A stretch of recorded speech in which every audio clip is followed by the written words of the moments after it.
everyone. How's it going? I hope you're all having a really good week.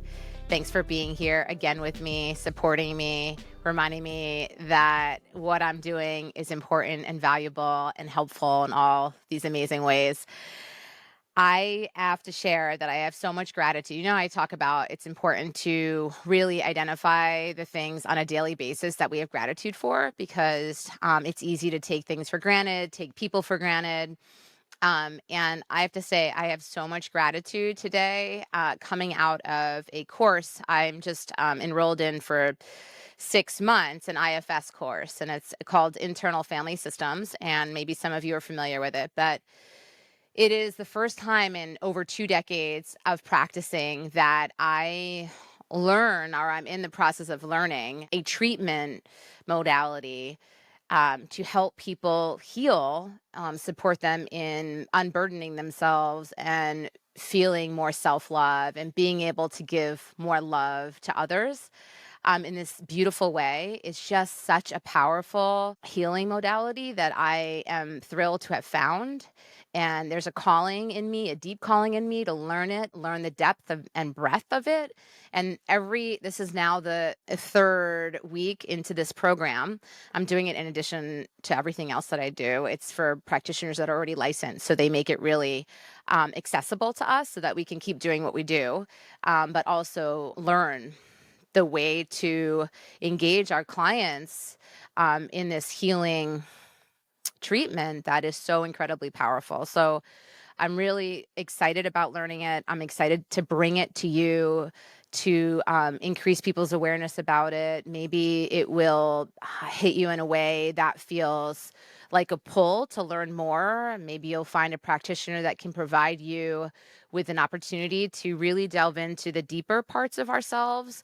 The really kind of can be scary, can be shameful, those parts of ourselves that live within us. To get in there, we work really hard to push that stuff away, push it down, and function day to day successfully, but they're in there. And if we don't attend to those little people in there that we've been carrying along with us for a long time, they're usually pretty young, they act out unconsciously, and they're doing things without us really even noticing because they have needs that were not attended to, and they want to be seen. And I know it sounds hokey pokey and a little odd, but if you know anything about me, I'm not a very woo-woo practitioner, but this is powerful and something really to consider. So if this is getting you curious about it, feel free to search IFS, learn more about it. I'm sure I will weave it into the work that I do. So stay tuned for more on that. But that's my gratitude for today. One, I'm grateful for you all.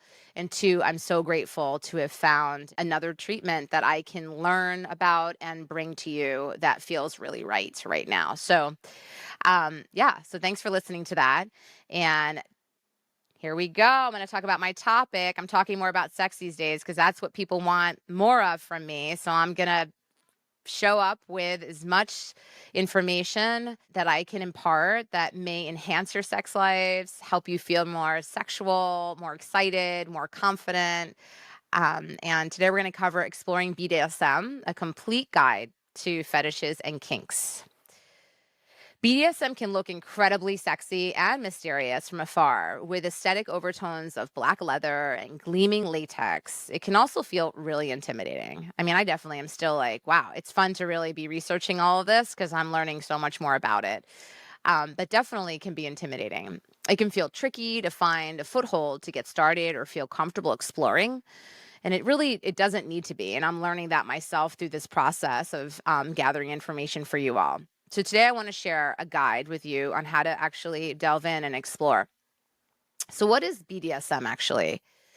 At its most basic, BDSM is about consensual exchange of power. By mutual agreement, one person takes on power over the other person, or a more dominant role, and the other person agrees to give up a limited amount of power for a period of time or take on a submissive role. People might agree to a power exchange for an hour or an evening or for the duration of the relationship. Within the confines of an agreed upon power exchange, people in a BDSM relationship or encounter might do a wide range of activities with each other, from the more traditionally sexual to activities centered purely around a dominance and submission. kind of activity where there's extreme sensation that aren't necessarily traditionally sexual or any combination of these altogether. What do people actually do when they practice BDSM? Generally, everything within a BDSM or kink context occurs within the context of power exchange or a dynamic of dominance and submission. A couple might have completely regular sex, but with a power dynamic included, or they might do a range of other activities that they agree upon. This is really limited only by what both people are into, from elaborate role playing to pet play to boot blacking and leather fetishism. But there are some broad dynamics that are really popular. Bondage and restraint. For many people, the helplessness of being tied up or restrained is very appealing, or the feeling of power that comes from having somebody else restrained. This could look like rope or shibari, cuffs, bondage, tape, or a harness designed specifically for restraint. For people really interested in bondage, being restrained in a complex rope, like the way they tie them so beautifully, actually, it's like a work of art. It takes a talent rope rigger to a deeply fulfilling experience, even if no one has an orgasm or any genital contact. It's creative, it's connective, and there's a deep experience to be had. I can tell you that I've had clients in the past that are like running companies, for example, that are in charge in every way in their day to day. And then in the bedroom, they don't want to be in charge anymore. They would love to be submissive. They would love somebody else to take charge and maybe tie them up or give them demands, that kind of thing. So it's something to play with for sure. Discipline and punishment. Many people, even if they don't consider themselves practitioners of BDSM, find the idea of being in trouble for misbehaving or rewarded for good behavior incredibly erotically charged. For some people, it's about working hard to meet the exacting standards of their dominant partner and feeling satisfied by doing a really good job. Other people might get off on deliberately misbehaving or being bad because they enjoy being punished. This could look like being spanked, chastised, being ignored or deprived of something, or otherwise made to be contrite. This could also involve role play around traditional positions of power like teacher, governess, boss, police officer, and there's just so many more. Sadism and masochism. Even outside of a BDSM context, intense or extreme sensations that would feel unpleasant in other contexts can feel good during sex. Think about a partner grabbing you roughly or biting you. For people into sadomasochism, this is even truer. Masochists seek out intentionally painful sensations that would normally be undesirable, and sadists are fulfilling or feeling fulfilled by inflicting it. Whereas activities like impact play, spanking, or paddling might be appealing for some people because of their symbolic association with discipline and punishment. And masochists and sadists might be more into activities like caning that are focused around extreme sensation. Degradation and humiliation. For some people, being treated in a way that's degrading or humiliating by someone they know ultimately cares for them and respects them is a major turn on. Imagine the pleasant embarrassment of being lightly, affectionately teased by your crush times 100. Safety first. This is really important.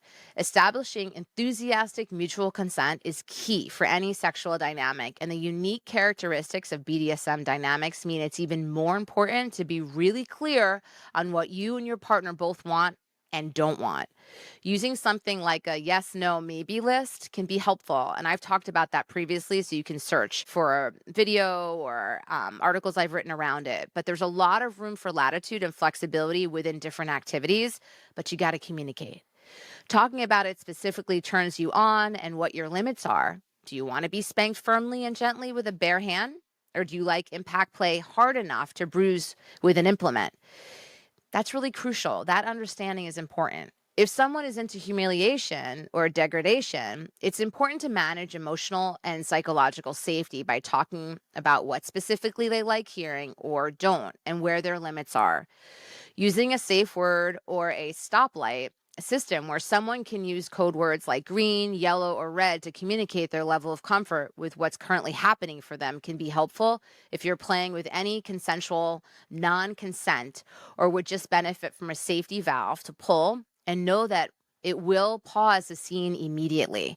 We need to have safety in these scenarios and situations in order to really allow ourselves to let go, surrender, and really be in the moment. Like all physical activities, there's no perfect guarantee of safety, physical or emotional, when practicing BDSM. Many people prefer to specify that they practice RACK, which is risk aware consensual kink, for this reason.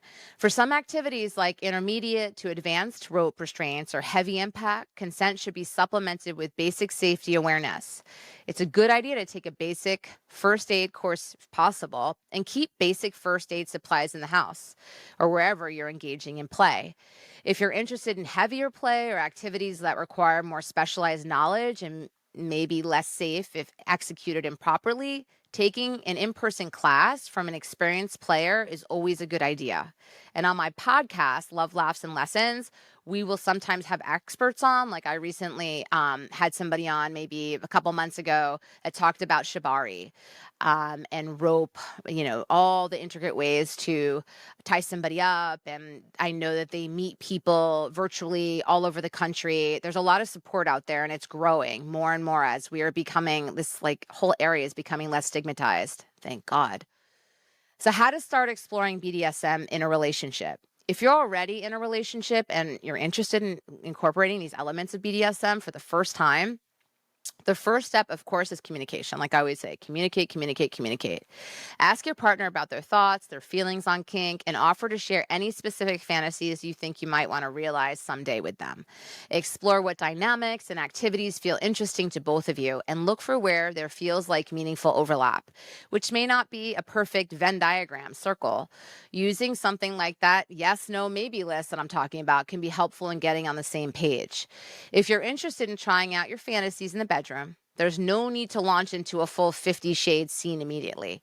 Try experimenting with same activities you usually enjoy together, but with a power dynamic. For example, being told to do something or punished for not doing it, and see how it feels to you. How does that land? Does it turn you on? Is there something about it that gives you an ick reaction, or you're repulsed in some way? Just notice and communicate.